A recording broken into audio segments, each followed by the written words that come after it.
मध्य जुलाई का समय था और रात के करीब 11 बज रहे थे। रात की कालिमा को बादलों की घटा ने और भी भयानक रूप से कालिकलूटी बना दिया था। खैर, इस भयावह सन्नाटेदार अंधियारी रात की परवाह न करते हुए गुगलीराधेनगर एक्सप्रेस अपनी तेज रफ्तार से अपने गंतव्य की ओर दौड़ते चली जा रही थी। इस तरह के इंटरेस्टिंग वीडियो और जल्द से जल्द हमारे वीडियो की नोटिफिकेशन पाने के लिए हमारे चैनल को सब्सक्राइब करें। तो देरी ना करते हुए चलिए अपने स्टोरी की ओर। चंदू अपनी सीट पर गहरी निद्रा में चला गया था, पर पास वाले सामने की सीट पर सोए हुए बुजुर्ग करवटें बदल रहे थे। उनके करवटें बदलने का कारण यह था कि उन्हें अगले स्टेशन पर उतरना था, जो लगभग आधे पौन घंटे में आने वाला था। ठीक 11:40 पर चोचो करते हुए ट्रेन रुकी। बुजुर्ग ने तेजी से चंदू को हिलाकर जगाया और कहा कि बेटा, मेरा स्टेशन आ गया है, जरा मेरा सामान उतरवाने में मेरी मदद कर दे। कैसे हुई शुरुआत? चंदू आंख मलते हुए एवं अधखुले मुंह से जम्हाई लेते हुए उठ बैठा और उस बुजुर्ग के सीट के नीचे से उनकी अटैची एवं एक बड़े बैग को निकाला। फिर चंदू ने उस बुजुर्ग के सामान को ट्रेन से नीचे उतारा। बुजुर्ग ने चंदू को प्रशंसनीय दृष्टि से देखने के बजाय थोड़े उदास मन से देखा और फुसफुसाकर बोला, बेटा जरा सावधानी बरतना, क्योंकि मेरी सीट अभिशापित है।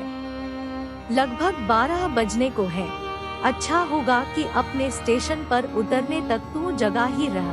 वैसे भी 3 से 4 घंटे में तेरा स्टेशन भी आ ही जाएगा। चंदू कुछ समझ नहीं सका, पर चेहरे पर प्रसन्नता लाते हुए उस बुजुर्ग व्यक्ति को बाय बाय किया और फिर अपनी सीट पर आकर बैठ गया और उस बुजुर्ग की कही हुई बात पर अन्य मन से विचार करने लगा। अब तो वैसे भी चंदू की नींद गायब हो चुकी थी और बार बार उसके दिमाग में एक ही बात कौंध रही थी कि उस बुजुर्ग ने ऐसा क्यों कहा कि अपना स्टेशन आने तक जगा ही रहे। खैर, अब ट्रेन भी हान दे चुकी थी और धीरे धीरे अपना स्पीड पकड़ना शुरू कर दी थी और इसी समय घनघोर घटा से बड़ी बड़ी बूंदें निकलकर ट्रेन की छत को भिगोना शुरू कर दी थी।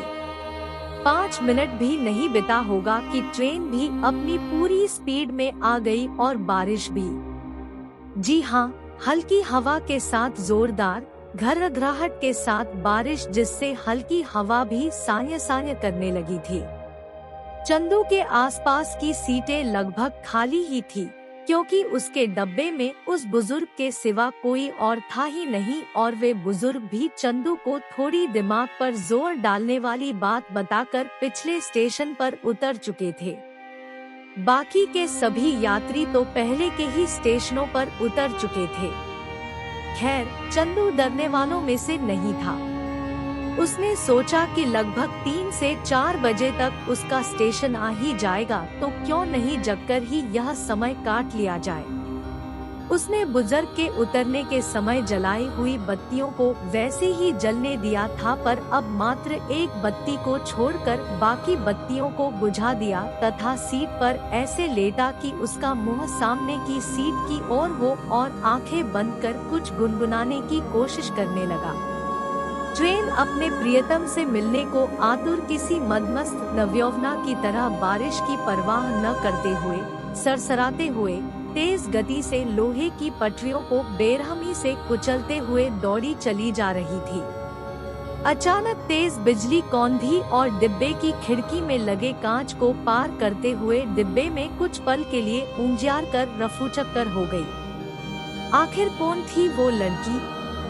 तभी अचानक हड़बड़ाकर चंदू उठकर अपनी सीट पर बैठ गया।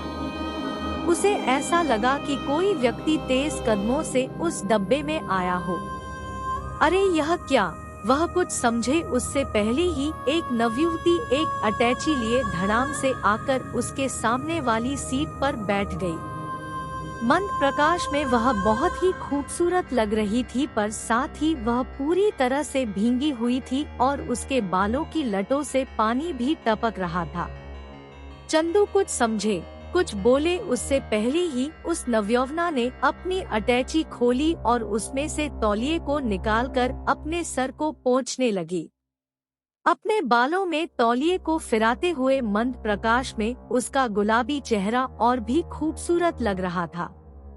चंदू थोड़ा सपका गया जब उसे उस बुजुर्ग की बात याद आई और साथ ही उसके दिमाग में यह भी बात कौन थी कि अचानक इतनी तेज बारिश में, इतनी तेज रफ्तार से दौड़ती ट्रेन में यह बाला चढ़ी कैसे। वह बहुत ही घबरा गया क्योंकि ट्रेन तो रुकी थी नहीं, फिर यह युवती यहाँ कैसे। अचानक उसके दिमाग से आवाज आई कि हो सकता है कि पिछले स्टेशन पर दूसरे डिब्बे में चढ़ गई हो और अब यहाँ पहुंची हो। पर फिर एक शंका उत्पन्न हुई, अगर किसी पिछले डब्बे में चढ़ी भी हो तो बारिश तो ट्रेन के चलने के साथ शुरू हुई थी, तो यह भीगी कैसे। और यह भीगी भी इस तरह से है जैसे अभी अभी इसी बरसात में भीग कर आई हो। चंदू का दिमाग अब काम करना बंद कर दिया था और उसका पूरा शरीर पसीने से नहाना शुरू कर दिया था। पसीने की कुछ बूंदें तो उसके ललाट पर अपना घर भी बना ली थी। वह गुमसुम मन से डरे समय बिना कुछ बोले अपनी सीट पर जड़वत बना रहा। 5 मिनट तक की चुप्पी के बाद अचानक उस नवयुवती ने मुस्कुराते हुए हाथ मिलाने के अंदाज में अपना हाथ चंदू की तरफ बढ़ाया और चंदू अपना हाथ बढ़ाए इससे पहले ही वह नवयुवती बोल पड़ी, मेरा नाम चंदा है और मैं अपने मौसी के घर जा रही हूँ। चंदू भी हकलाकर बोल पड़ा, मैं चंदू। बस इससे अधिक वह कुछ बोल न सका। इसके बाद तो वह नवयुवती इस तरह से बोलना शुरू कर दी जैसे कोई ऐसी समाचार वाचिका हो जिसे 10 मिनट में बिना ब्रेक के 1000 समाचार सुनाने हो। चंदू तो बस और बस थूक घोंटे हुए बैठा रहा और डरे समय अपने स्टेशन का बेसब्री से इंतजार करता रहा। अचानक पता नहीं क्या हुआ कि तेज चोहियाने के साथ ही ट्रेन अपनी जगह पर खड़ी हो गई। शायद कोई बहुत ही छोटा स्टेशन था। अभी चंदू कुछ समझे तभी उस स्टेशन पर लगे माइक उस बारिश में घोंघिया उठे। किसी मर्दानी आवाज में घोषणा की जा रही थी कि तकनीकी खराबी के चलते गुगलीराधेनगर एक्सप्रेस अभी आगे नहीं जा सकती। इस तकनीकी खराबी को दूर करने में घंटों लग सकते हैं, अस्तु सभी यात्री सहयोग करें। चंदू के लिए यह एक और नई मुसीबत थी। अब तो उसका दिमाग पूरी तरह से चकरा गया, करे तो क्या करे। खैर उसने घड़ी देखी, उसकी घड़ी उस समय रात के 2 बजा रही थी। मन को तसल्ली दिया कि कोई बात नहीं, 2 से 3 घंटे में वैसे भी सुबह हो जाएगी। चंदू लड़की के साथ कहा गया। अचानक उसके सामने की सीट पर करवटें बदलती वह नवयुवती फिर बोल पड़ी, लगता है कोई बड़ी खराबी हो गई है। खैर अगर आप चाहें तो मेरे साथ नीचे उतर सकते हैं। इस स्टेशन के पास ही मेरे एक रिश्तेदार रहते हैं, हम लोग उनके घर पर जा सकते हैं और सुबह सुबह फिर कोई दूसरी ट्रेन पकड़कर अपने अपने गंतव्य की ओर जा सकते हैं। चंदू कुछ बोल न सका पर पता नहीं क्यों उस नवयुवती के पीछे पीछे अपना सामान लिए उतर पड़ा।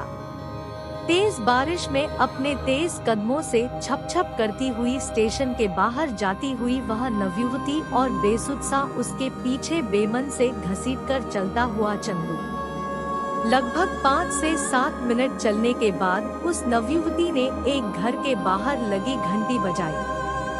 दरवाजा खुला और वह घर के अंदर तथा पीछे पीछे चंदू भी। घर के अंदर सिर्फ और सिर्फ एक ही औरत थी पर चंदू उसको भी ठीक से देख नहीं पाया था।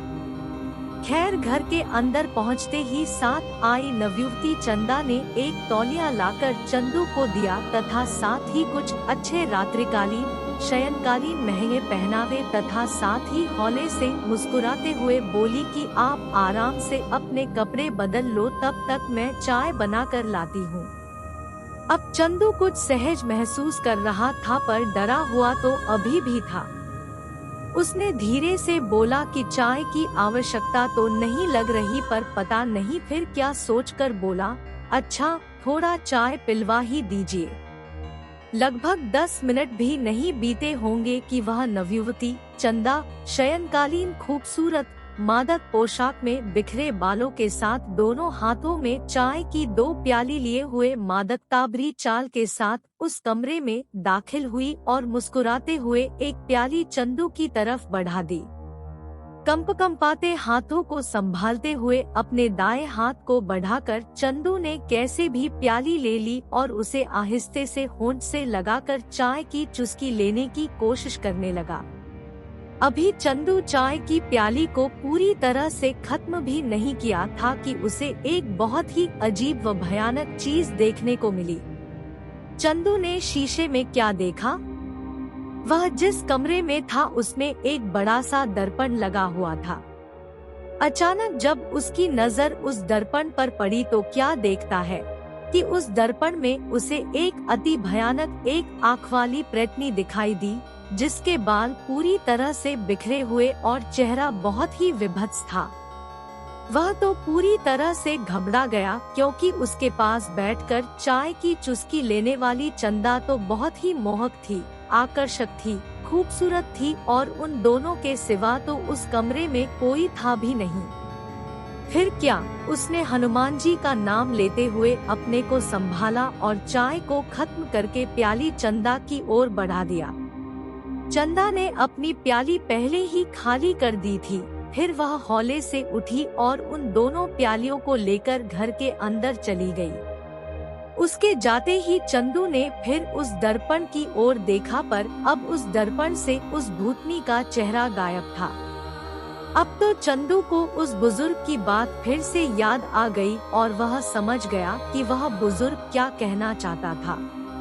खैर, अब चंदू धीरज और विवेक से काम लेना शुरू कर दिया था।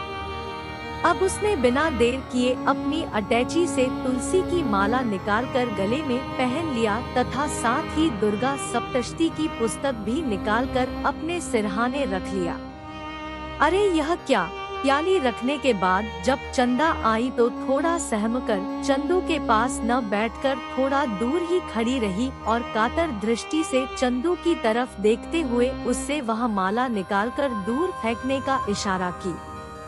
पर चंदू अब पूरी तरह सजग हो गया था। उसने ऐसा नहीं किया और सिरहाने रखे दुर्गा सप्तशती को भी हाथ में उठा लिया। दुर्गा सप्तशती को हाथ में उठाते ही सुंदर, आकर्षण, मासूम सी लगने वाली और मीठी मुस्कान वाली चंदा का चेहरा अचानक कठोर होने लगा और देखते ही देखते वह पूरी तरह से भयानक लगने लगी। उसके बाल पूरी तरह से खुले हुए हवा में लहराने लगे और गरजने लगी तथा साथ ही अट्टहास करने लगी। वह चिल्लाने लगी कि तू बचकर नहीं जा सकता और मैं तेरा अंत कर दूंगी। पर अब चंदू भी अपने को मजबूत करते हुए कुछ मंत्रों का उच्चारण करते तथा दुर्गा सप्तशती को हाथ में कस के दबाए उस कमरे से बाहर निकलने लगा। उधर वह चंदा अपने मायाजाल में चंदू को उलझाने का पूरा प्रयत्न करते हुए उसके पीछे पीछे बाहर आ गई। पर वह चाहकर भी चंदू का कुछ बिगाड़ नहीं पा रही थी और चंदू पर उसके भयानक क्रूर रूप रंगठास का भी कोई असर होता नहीं दिख रहा था। अभी चंदू उस घर से निकलकर तेजी से कुछ ही दूर बढ़ा था कि अचानक वह बस्ती पता नहीं कहाँ गायब हो गई और साथ ही वह चंदा प्रेतनी भी। अरे यह तो भयानक जंगल था, डरावनाघना जंगल। अब तो चंदू पूरी तरह से फंस चुका था क्योंकि उसे बाहर निकलने का कोई मार्ग नहीं सूझ रहा था। अभी चंदू कुछ और दिमाग दौड़ाए तभी उसके कानों में किसी बुजुर्ग की आवाज सुनाई दी, बेटा तू ठीक तो है? कौन था वह बुजुर्ग? यह आवाज सुनते ही चंदू पीछे मुड़कर देखा तो एक संत जैसे बुजुर्ग उसे दिखाई दिए जो चलते हुए उसकी ओर ही आ रहे थे। चंदू फिर डर गया क्योंकि उसे लगा कि कहीं यह भी चंदा का मायाजाल तो नहीं, पर पता नहीं क्यों उस सज्जन के पास आते ही चंदू का डर रफूचक्कर हो गया और वह पूरी तरह से सहज महसूस करने लगा। फिर क्या था? वह सज्जन किसी घटना की जिक्र करते हुए आगे आगे और उनकी बातों को तन्मयता से सुनते हुए चंदू उनके पीछे पीछे चल पड़ा। दरअसल उस सज्जन ने चंदू को बताया कि वे पास की ही बस्ती में रहते हैं और चंदा उनकी ही बच्ची है जिसको मरे 5 साल हो चुके हैं। उन्होंने आगे भी उदास मन से कहना जारी रखा कि चंदा उस समय 17 साल की थी जब इसी ट्रेन से आ रही थी। उसके साथ 2 से 3 युवा भी थे। जब ट्रेन इस जंगल से होकर गुजरने को हुई तो उन लफंगों ने ट्रेन की चैनपोलिंग करके जबरदस्ती चंदा को लेकर इसी जंगल में आ गए थे। फिर अपनी हवस मिटाने के बाद चंदा का कत्ल कर दिए थे।